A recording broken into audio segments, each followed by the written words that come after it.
Welcome to the deep dive. Today we're tackling something really fundamental for anyone in coaching, especially, in the volleyball world. It's all about building strong support systems. Right. You've shared some fascinating material, everything from like GJNC championship rules to coaching guides for different ages, even stuff from the Canadian Elite Academy. It's quite a mix. Yeah, and across all of it, this theme keeps popping up. Coaches needing to connect, learn from each other, support each other.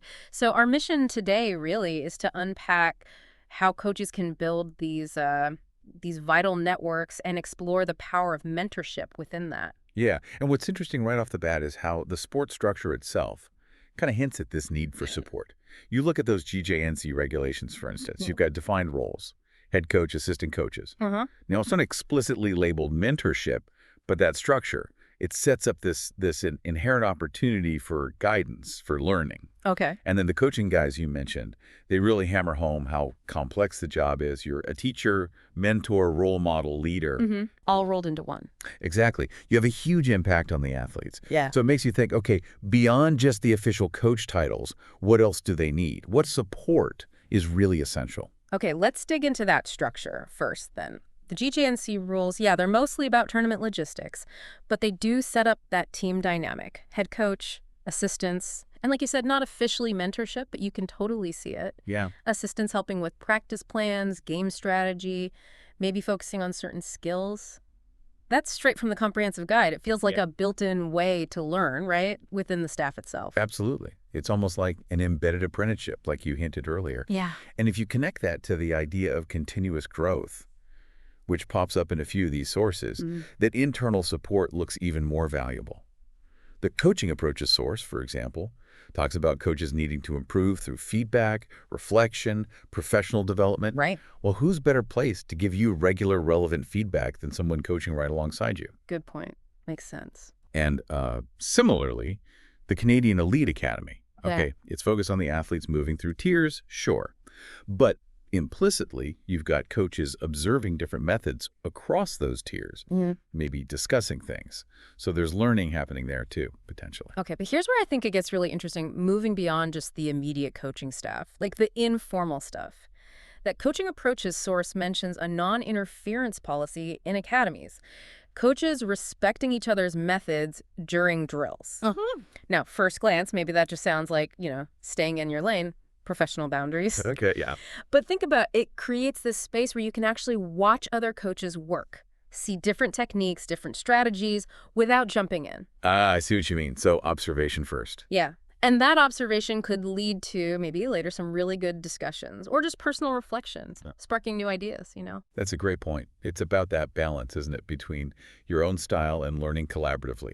And that same source, coaching approaches, also talks about team cohesion and integrity among the coaches. Right, keeping things unified. Yeah. Unity, dealing with concerns privately within the staff, that builds trust.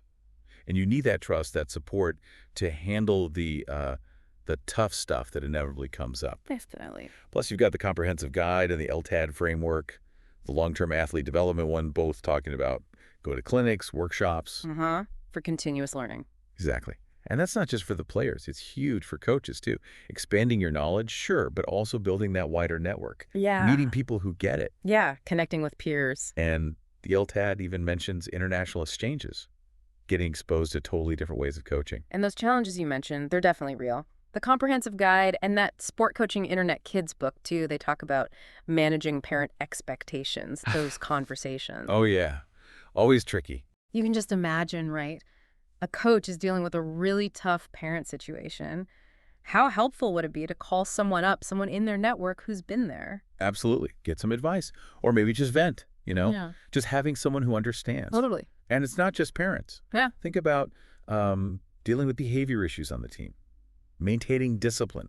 The comprehensive guide covers that. Yeah. These are everyday coaching things, right? But having a network, experienced coaches you can tap into for ideas or just perspective, that's invaluable. It seems like that whole idea of creating a positive, supportive team environment for the athletes, it really needs to apply to the coaches too. The staff needs that support network to handle the pressure, the stress of the job. Couldn't agree more. Yeah. That support system acts like a buffer, really. Helps maintain perspective and, frankly, prevent burnout. So thinking about a coach's development over time, building these connections isn't just about like having someone to complain to. It seems really tied into learning, staying current. The LTAD framework actually says there's a need to improve the sport knowledge base for volleyball coaches. It even suggests a national setup for clinics and symposia. Right. That's a clear signal, isn't it? Uh, A recognized need for more structured ways for coaches to connect, share what they know, and learn together. yeah, it's not just ad hoc. Precisely. And the LTAD also pushes coaches to, keep up with the latest sports science, new training techniques. A strong network makes that so much easier. Imagine a group of coaches, maybe they have a group chat or meet up occasionally, sharing interesting articles, talking about new drills they tried. Peer-to-peer learning. Exactly. It can be super effective for keeping everyone sharp, keeping up with how the game's evolving. It's also interesting how this applies across different levels. Your sources mention coaching, elementary, high school, club. Yeah, the whole spectrum. So while the day-to-day might look different, there's this huge potential coaching community out there.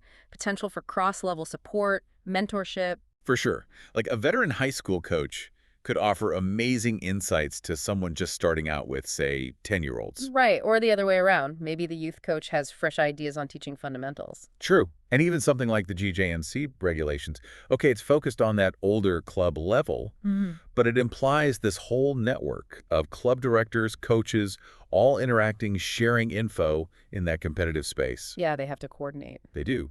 So the connections are there, implicitly at least. And we probably can't talk about support networks without touching on safe sport and ethics. Absolutely crucial, foundational, really. The GJNC rules, the Safe Sport Toolkit, they mandate background checks, safe sport training.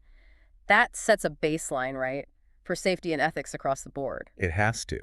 And any good support network should reinforce those principles.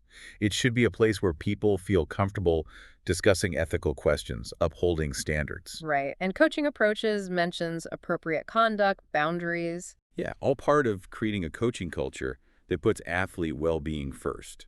That has to be central to any supportive network. Okay, so let's make this practical. Someone's listening. They want to build a stronger network. What can they actually do? You mentioned clinics, workshops. Those are obvious starting points.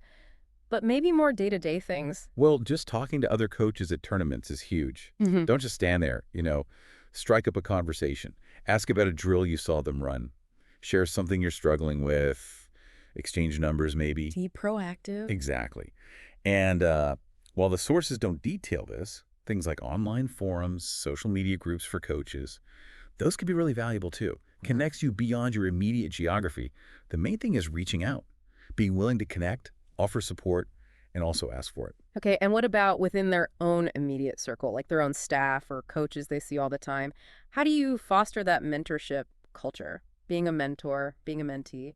I think a lot of it comes down to mindset, being open. Open how? Open to giving feedback constructively, but also really open to receiving it.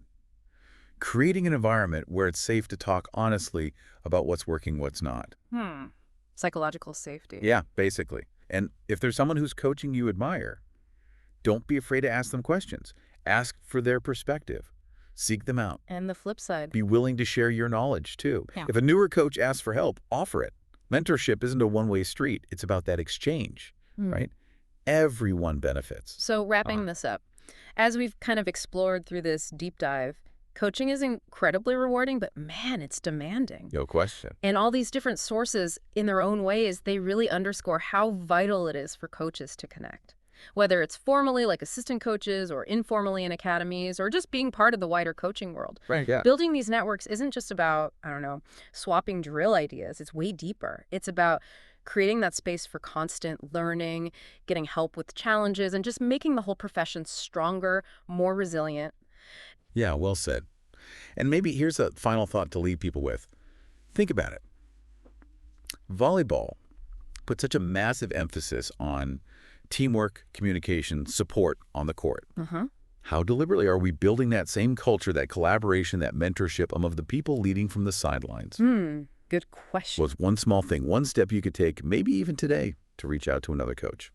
Start building a relationship that could help both of you on your coaching path. Feels like there's a lot of potential there, And ultimately, a stronger coaching community benefits every single player.